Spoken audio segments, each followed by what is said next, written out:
نہایت ہی سعادت مند ثناخان رسول عربی صلی اللہ علیہ وآلہ وسلم، اللہ اور اس کے آخری پیغمبر حضرت محمد مصطفیٰ علیہ الصلوۃ والتسلیم کی نبوت، ختم نبوت پر ایمان رکھنے والے توحید و سنت کے علم برداروں، صحابہ کے غلاموں، اہل بیت کے حبداروں،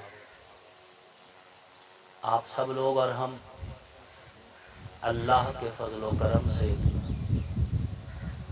ایک دینی، تبلیغی، اصلاحی، نورانی، روحانی محفل میں اکٹھے ہیں، جس محفل کا اہتمام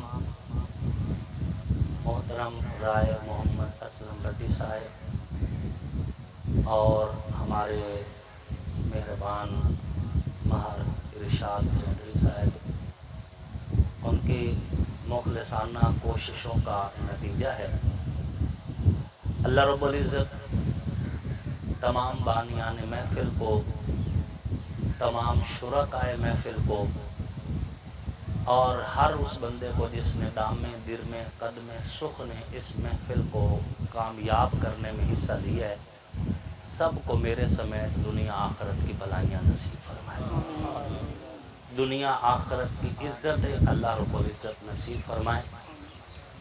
الحمدللہ بڑا واعظانہ، ناصحانہ اور مغز بیان آپ کی سماعتوں کی نظر پیر طریقت، راہبر شریعت، آل نبی، اولاد علی، حضرت مولانا پیر سید فخر عالم شاہ صاحب الحسنی والحسینی متعنا اللہ بعلومہم و فیوزہم کے ذریعے سے آپ کی سماعتوں کی نظر ہو چکا ہے۔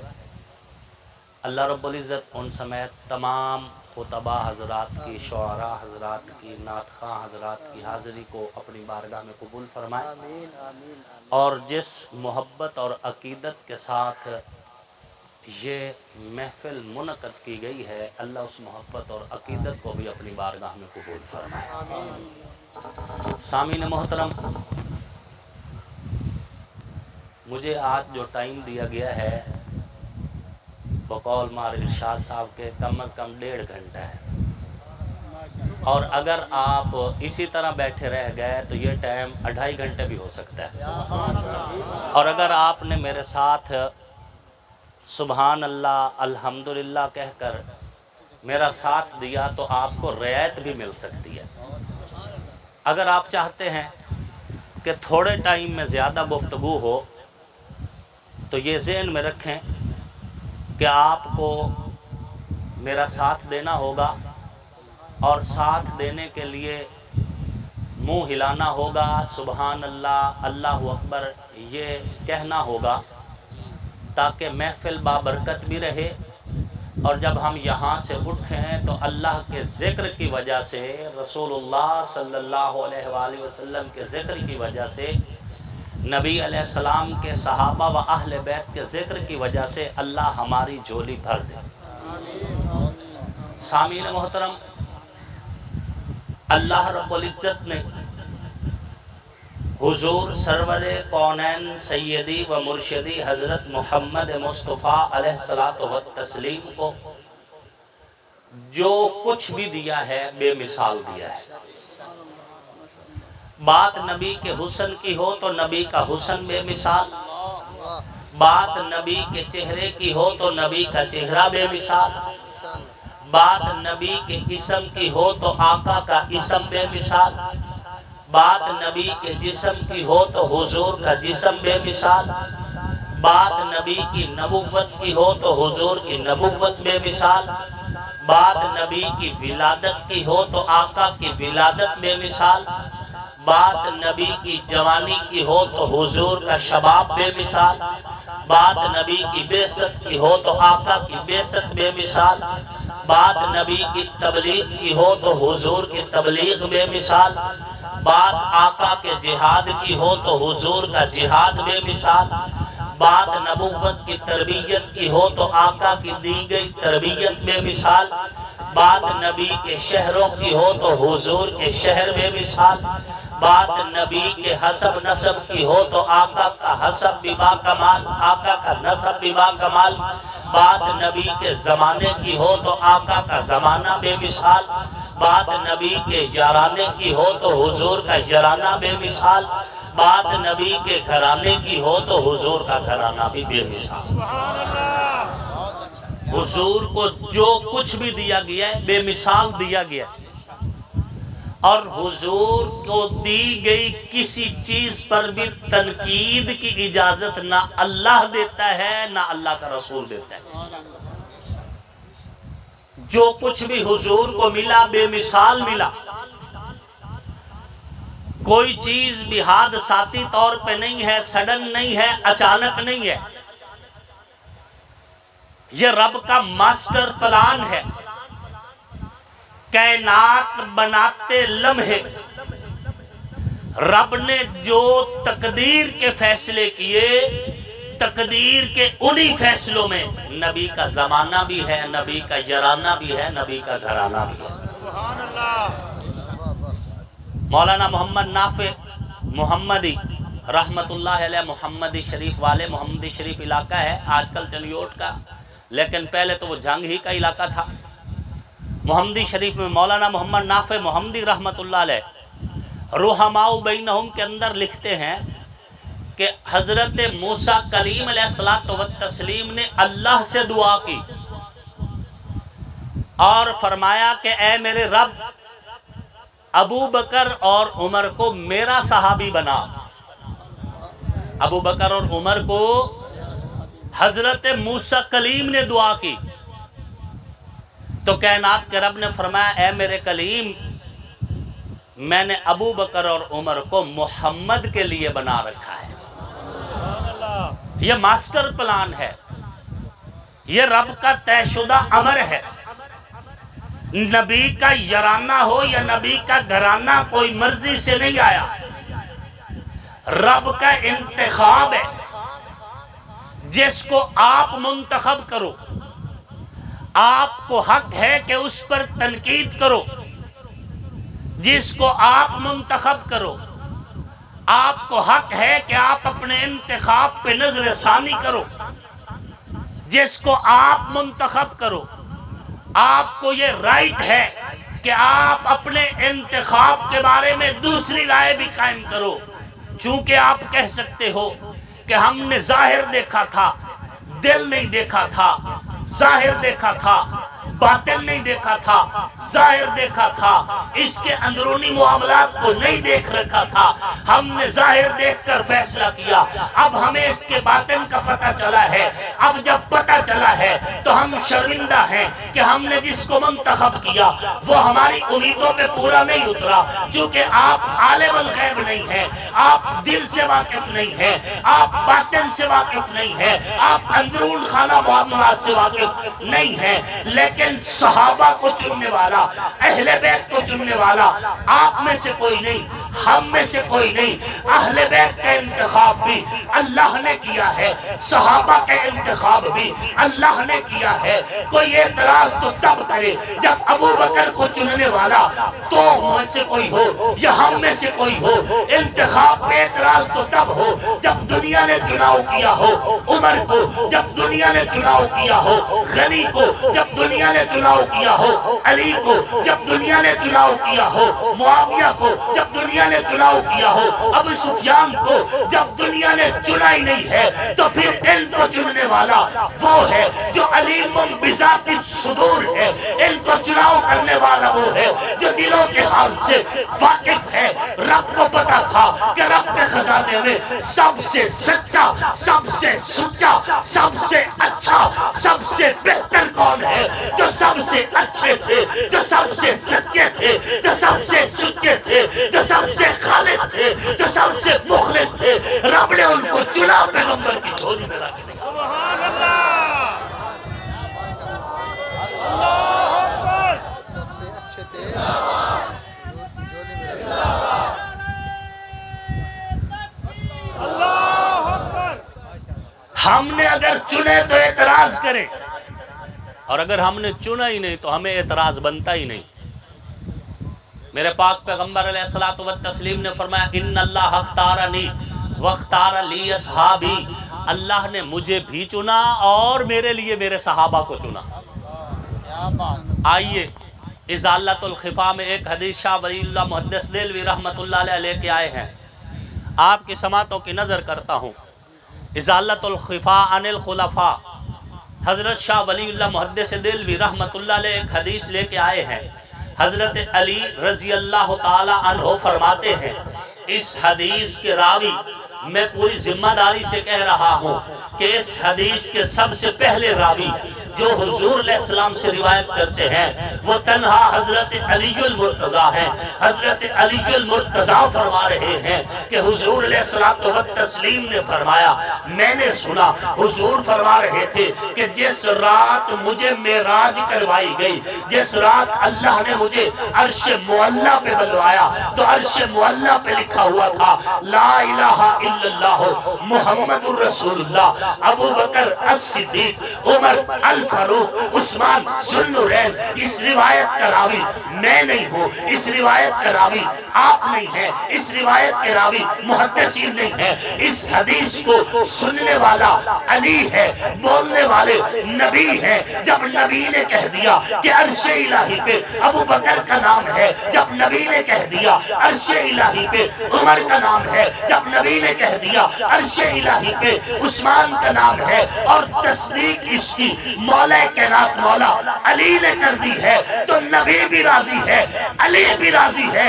جس کام پہ نبی راضی ہے، جس کام پہ علی راضی ہے، اس پہ اگر کوئی تنقید کرے اس کی تنقید ایک سجد پہ رکھ کے کہیں گے نبی کا یارانہ بھی بے مثال ہے، نبی کا گھرانہ بھی بے مثال ہے۔ سبحان اللہ۔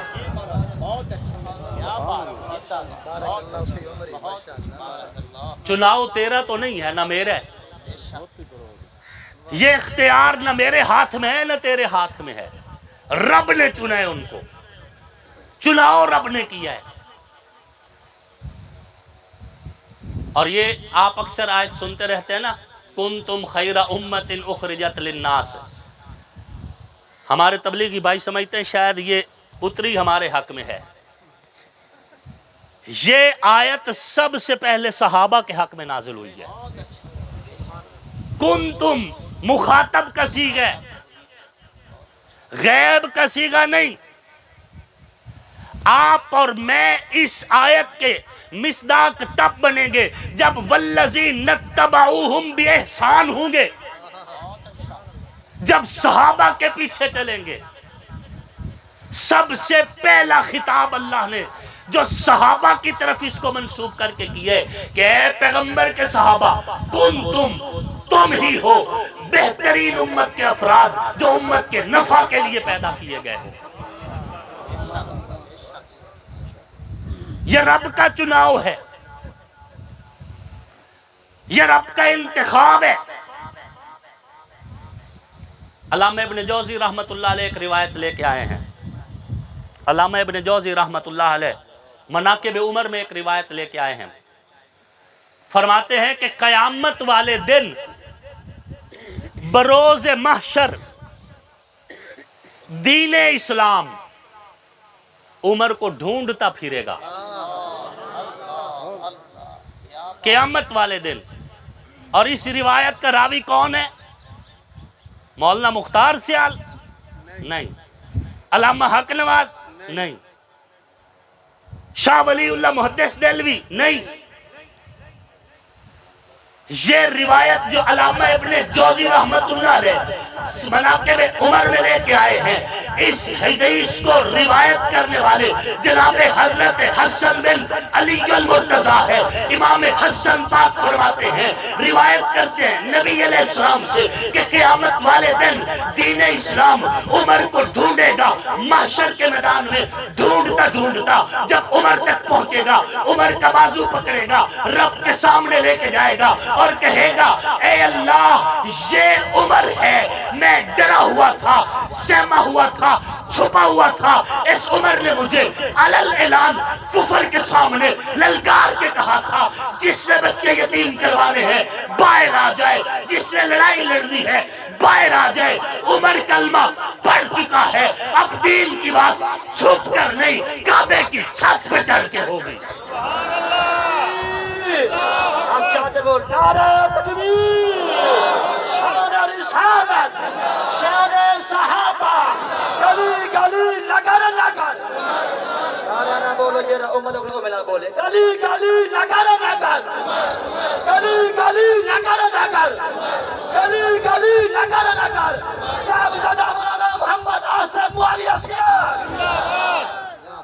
حضرت امام حسن پاک فرماتے ہیں قیامت والے دن دین اسلام عمر کو ڈھونڈتا ہوا محشر کے میدان میں آئے گا، جناب عمر کا بازو پکڑے گا، رب کے عرش کے سامنے لے کے جائے گا اور دین اسلام کہے گا کہ اے اللہ میں چھپا ہوا تھا، میں ڈرا ہوا تھا، میں سہما ہوا تھا، تیرے اس بندے نے میرے دین کا اعلان کیا، میرے لیے میدان میں اترا، اعلان کر کے دنیا کو میرے دین کی تبلیغ کی بات کو اعلانیہ ظاہر کیا۔ امام حسن پاک فرماتے ہیں دین اسلام کہے گا اے اللہ عمر نے میری عزت کی تھی، آج تو اس کے لیے عزت کا فیصلہ کر۔ ابھی میدان محشر میں ترازو لگا ہوا ہوگا کہ جناب عمر کے لیے جنت کے فیصلے ہو چکے ہوں گے۔ یہ رب کا طے شدہ ماسٹر پلان ہے، یہ آج کی بات نہیں۔ آئیے آگے چلتے ہیں۔ ازالت الخفا فصل سوم در آیات خلافت، اس حدیث کو حضرت سیدہ کائنات سیدہ عائشہ صدیقہ سلام اللہ علیہا نے بھی روایت کیا ہے، اور امام سیدنا حضرت انس رضی اللہ تعالیٰ عنہ نے بھی اس کو روایت کیا ہے، اور ایک حوالے سے سیدنا حضرت ابو دردہ نے بھی اس کو روایت کیا ہے کہ جب مسجد نبوی کی بنیاد رکھی گئی، جب مسجد کی بنیاد رکھنے کا موقع آیا، سب سے پہلا پتھر حضور نے اپنے ہاتھوں سے رکھا، سنگ بنیاد، سب سے پہلا پتھر حضور نے اپنے ہاتھوں سے رکھا۔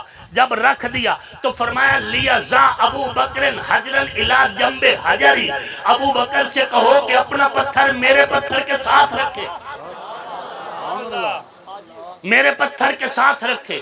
پھر ابو بکر پتھر لے کے آئے رضی اللہ تعالیٰ عنہ، انہوں نے نبی کے پتھر کے ساتھ اپنا پتھر رکھا۔ پھر حضور نے فرمایا لیَزَا عمر حجرن الی جنب حجر، ابی بکر نے صدیق عمر سے کہو کہ اپنا پتھر ابو بکر کے پتھر کے ساتھ رکھے۔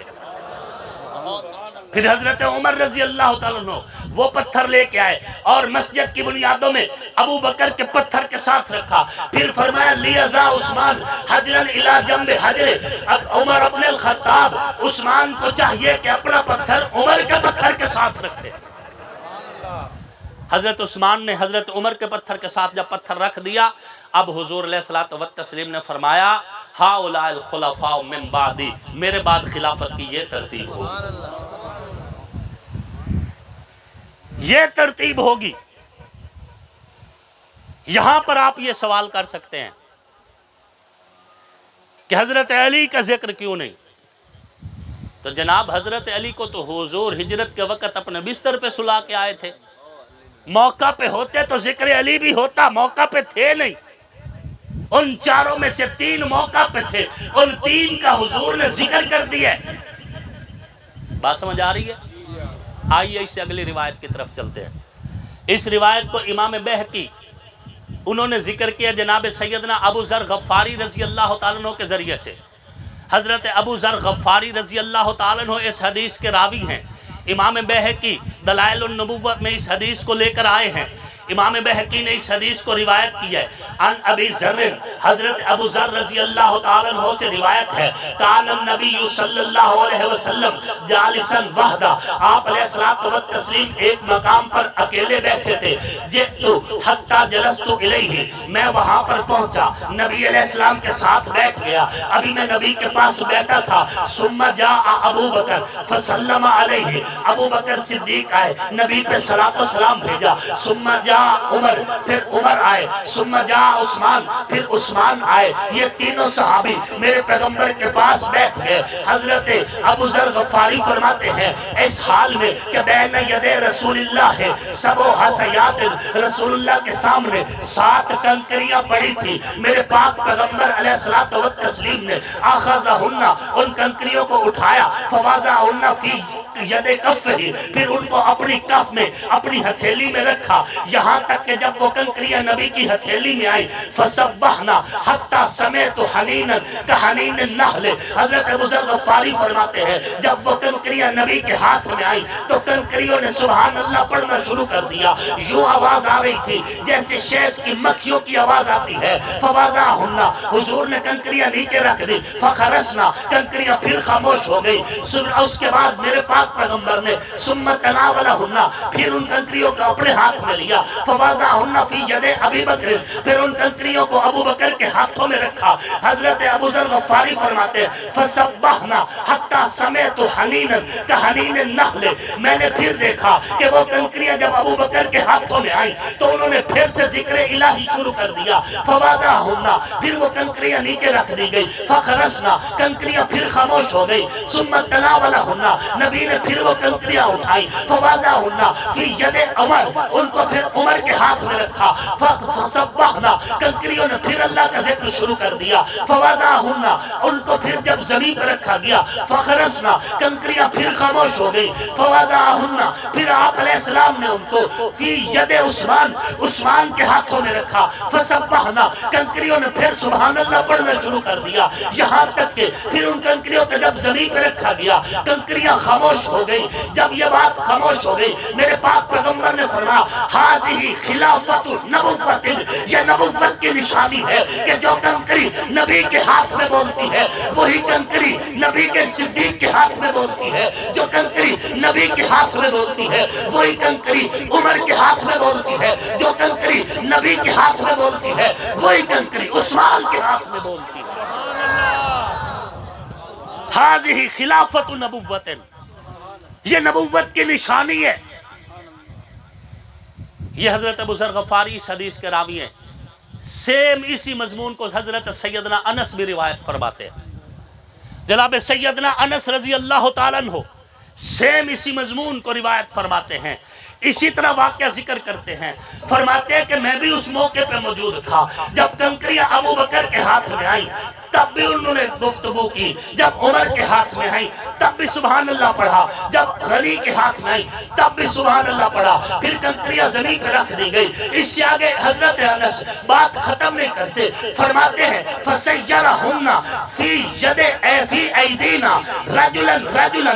حضرت عثمان کے بعد نبی علیہ السلام نے کنکری اٹھا کے محفل میں ہر بندے کے ہاتھ میں باری باری رکھی. لیکن امام انس فرماتے ہیں اللہ کی قسم عثمان کے بعد کنکری میرے ہاتھ میں آئی نہیں بولی اور صحابہ کے ہاتھ میں آئی نہیں بولی. جب کسی اور کے ہاتھ میں نہیں بولی تو نبی نے کہا تمہیں پتا ہے کہ ابو بکر عمر عثمان کے ہاتھوں میں کنکریاں بولتی ہیں تمہارے ہاتھوں میں نہیں بولتی. یا رسول اللہ آپ بتا دیجئے. میرے پاک پیغمبر نے فرمایا حاذی خلافت نبوت، یہ نبوت کی نشانی ہے. جنہوں نے میرے بعد خلیفہ بننا تھا کنکریاں انہی کے ہاتھ میں بولے گی کسی اور کے ہاتھ میں نہیں. سبحان اللہ. یہ رب کا ماسٹر پلان ہے، یہ طے شدہ پلان ہے. یہ حادثاتی بات نہیں، اچانک نہیں ہوا. رب کی چاہت تھی، رب کی مرضی اور میرے نبی کی مرضی. حضور نے جن کو چاہا اپنی چادر کا سایہ دیا، جن کو چاہا اپنی چادر کا، جن کو چاہا اپنے روضے کا سایہ دیا. ہم اہل سنت ہیں، کہو الحمدللہ. جن کو نبی کے روضے کی چھاؤں ملی ہم ان کو بھی سلام کرتے ہیں. جن کو نبی کی چادر کی چھاؤں ملی ہم ان کو بھی سلام کرتے ہیں. اور سامعین محترم، یہ جو چادر جسے چادر تطہیر کہتے ہیں یہ اہل بیت کے سر پہ کسی ذاکر نے دی ہے؟ کسی مولوی نے دی ہے؟ آپ نے دی ہے؟ میں نے دی ہے؟ جب ہم نے دی نہیں تو تقریریں کر کے ہم چادر کھینچ کیسے سکتے ہیں؟ یہ چادر خدا نے دی ہے، سایہ مصطفیٰ نے کیا ہے، اور جس کے حق میں خدا بھی ہو، جس کے حق میں مصطفیٰ بھی ہو، اس کے سر سے چادر نہ کسی وائس کا واز چھین سکتے، نہ کسی مقرر کی تقریر چھین سکتی ہے، نہ کسی ذاکر کی سر چھین سکتی ہے۔ یہ چادر ان کے سر پہ نبی نے رکھ دی ہے۔ اب قیامت کی صورت تک الٹے لٹک جاؤ، زینب کے سر سے چادر بھی نہیں اترے گی، سکینہ کے سر سے چادر بھی نہیں اترے گی، اہل بیت کی کسی بھی پردہ دار کے سر سے چادر نہیں اترے گی۔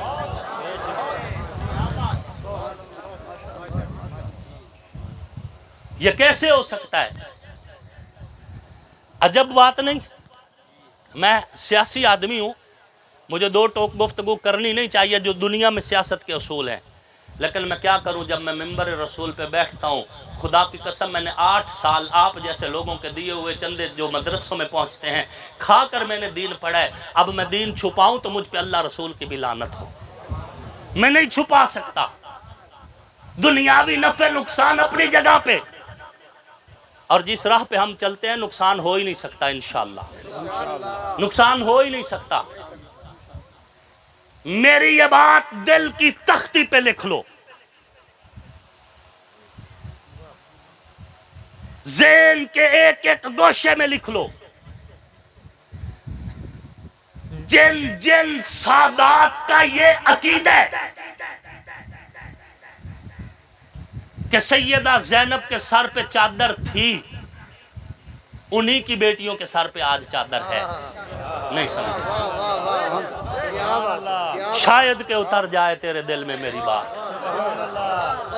میرا تعلق سید عطا اللہ شاہ بخاری سے ہے، میرا تعلق سید فخر عالم شاہ سے ہے، میرا تعلق سید ظہور اسماعیل سے ہے، میرا تعلق سید مبارک علی شاہ بغدادی سے ہے، اور جن سادات سے میرا تعلق ہے، میرا تعلق پیر سید صادق حسین شہید سے ہے۔ جن سادات کا میں تعلق دار ہوں، رب محمد کی قسم ان کے پردہ داروں کے پردے بھی محفوظ ہیں، چادریں بھی محفوظ ہیں، بلکے بھی محفوظ ہیں، نقاب بھی محفوظ ہے۔ اور جس سادات کا یہ عقیدہ ہے سکینہ چادر کے بغیر تھی، اسی کی بیٹی ٹک ٹاک پہ ہے، اسی کی بیٹی میڈیا پہ ہے، اسی کی بیٹی چوکوں پہ ہے، اسی کی بیٹی بغیر چادر کے ہے۔ رب نے کہہ دیا جس نے زینب کے سر سے چادر کھینچی ہے میں اس کی بیٹی کے سر پہ چادر نہیں رہنے دوں گا۔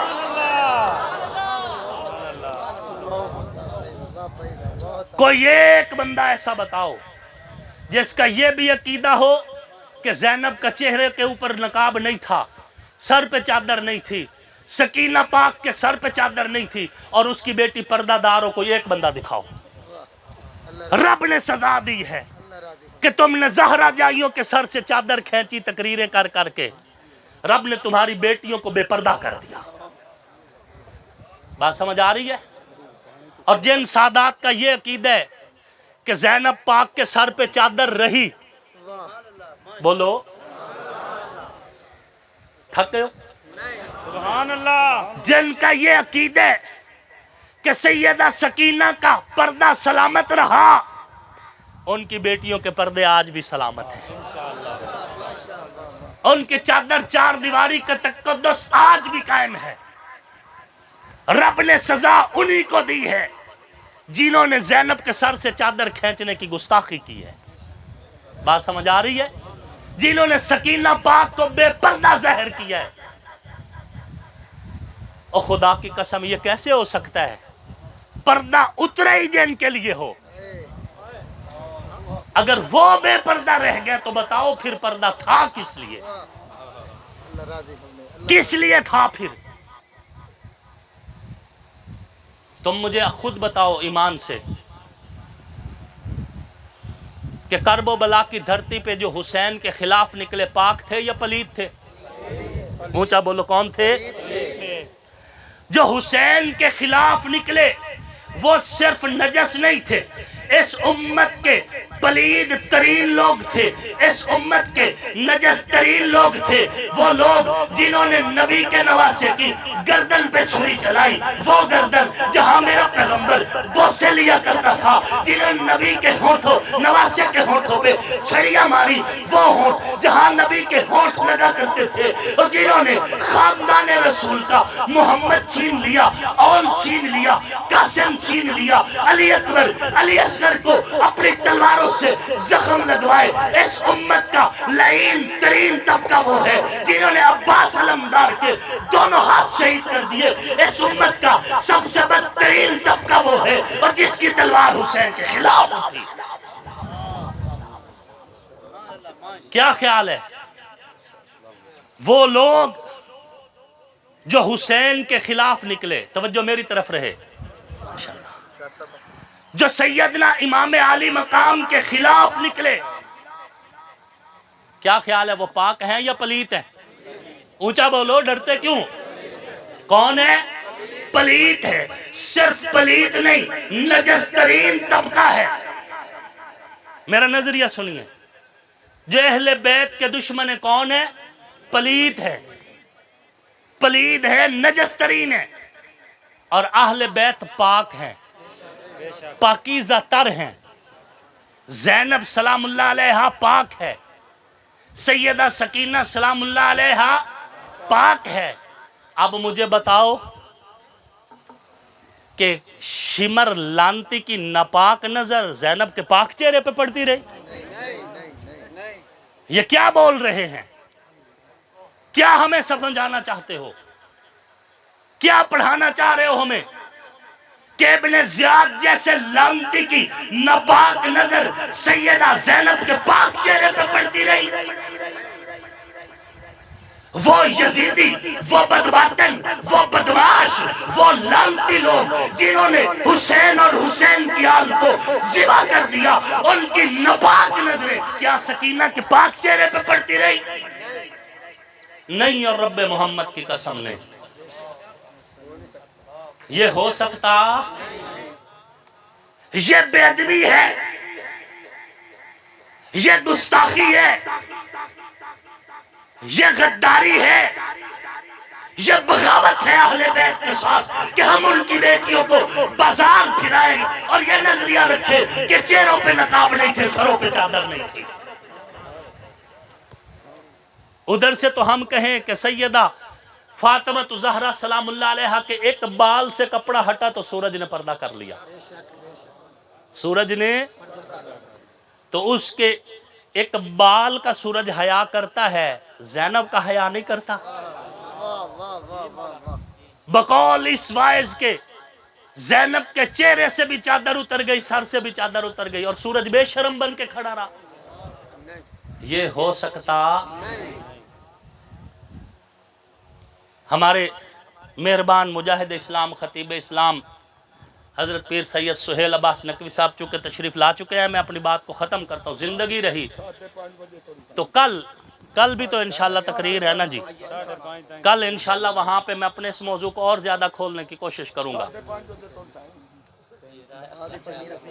سامعین محترم، میں کیا شمر کی ناپاک نظر زینب کے پاک چہرے پہ پڑ سکتی ہے؟ کیا ابن زیاد جیسے لانتی کی اور اہل بیت کے دشمنوں کی ناپاک نظریں سکینہ کے چہرے پہ پڑ سکتی ہیں؟ قطعاً ہو سکتا۔ ایک شاعر ہے الطاف کاظمی صاحب،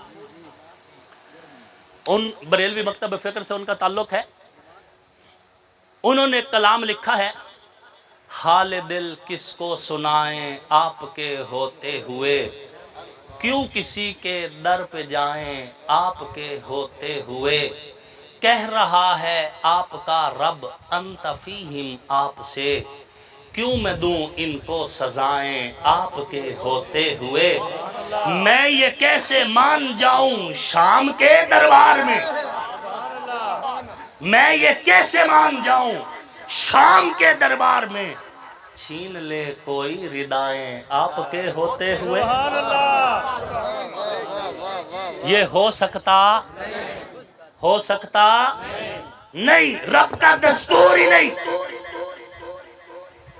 اللہ کی قسم، رب نے اہل بیت کو آزمایا ضرور ہے، ذلیل نہیں کیا، رسوا نہیں کیا۔ یہ عجب بات ہے کہ آج کے دور کا سید اپنے آپ کو جو کہلائے، اس کی بیٹی پردہ نہیں بھی کرتی، پھر بھی ہم کہتے ہیں کہ پردے دار جا رہی ہے۔ نہیں سمجھے، نہیں کرتی، ٹک ٹاک پہ دیکھا اس کو ناچتے کودتے، پھر بھی ہم کہتے ہیں نہیں، چلو سید تو کہلاتے ہیں، ہم کہتے ہیں یہ پردہ دار جا رہی ہے۔ اور تیری آج کے دور میں بیٹی پردے کا لحاظ بھی نہ کرے تو ہم اسے پردہ دار کہیں، تو زینب کو بے پرد کہے اور ہم چپ رہے، تو سکینہ کو بے پردہ کہے اور ہم چپ رہے۔ اگر آج بھی آج کے دور کا سید جو ہے اس کی بیٹی کو آج بھی ہم جو مسلمان ہیں، مسلمان آج بھی پردے دار کہتے ہیں، اس کا نام نہیں لیتے، تو پھر میں اس بیٹی کو پردہ دار کیوں نہ کہوں؟ جو زہرا جائی ہے میں اس کو پردہ دار کیوں نہ کہوں؟ جو آل علی ہے میں اس کو پردہ دار کیوں نہ کہوں؟ اور جس کی رگوں میں نبی کا خون دوڑتا ہے۔ کربلا کا شاہ حسین، کربلا کا شاہ حسین، کربلا کا شاہ حسین۔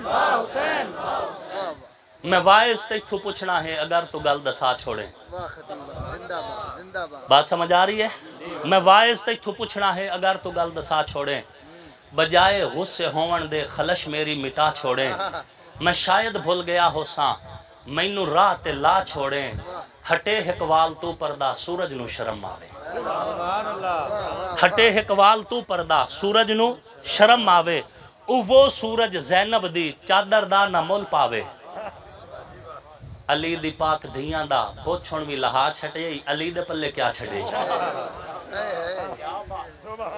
بات سمجھ آ رہی ہے؟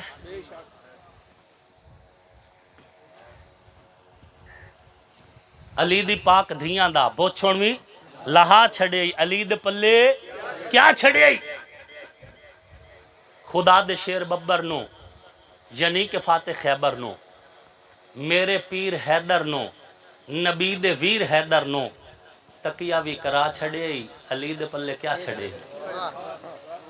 تے ملکہ دو جہانہ دی صدیق اکبر تو منگن گئی، نہیں سمجھ، ملکہ دو جہانہ دی صدیق اکبر تو منگن گئی، کاغذ تے قلم نہ ڈھائی، کاغذ تے قلم نہ ڈھائی، فدق لئی سین سکھ دی رہی، مصائب دی کہانی وچ زہرا نو لجا چھڑے، علی دے پلے کیا چھڑے۔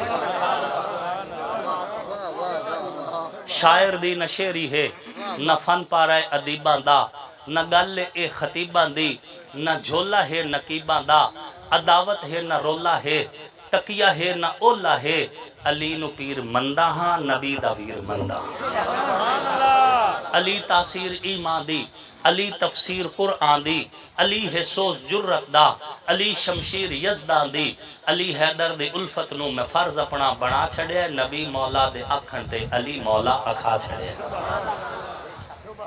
نبی دی آل دا نوکر، میں ہک بال دا نوکر، اے گل دو چار دے دی نہیں، میں سالہ سال دا نوکر، نبی دی آل دے بارے عقیدہ میں دسا چھڑے ہے، نبی مولا دے آکھن تے علی مولا اکھا چھڑے ہے۔ علی میرا ترہبر ہے، میں نوکر اس دے بچیاں دا، میرا کلمہ عقیدہ بھی ہے صدقہ سچے سچیاں دا، علی دا شان مجمع نو خدا زامن سنا چھڑے ہے، نبی مولا دے آکھن تے علی مولا اکھا چھڑے ہے۔ لکھا آصف قصیدہ ہے، رکھی نگل پوشیدہ ہے، نبوت تو شنیدہ ہے، علی میرا عقیدہ ہے، وما علینا الا البلاغ المبین۔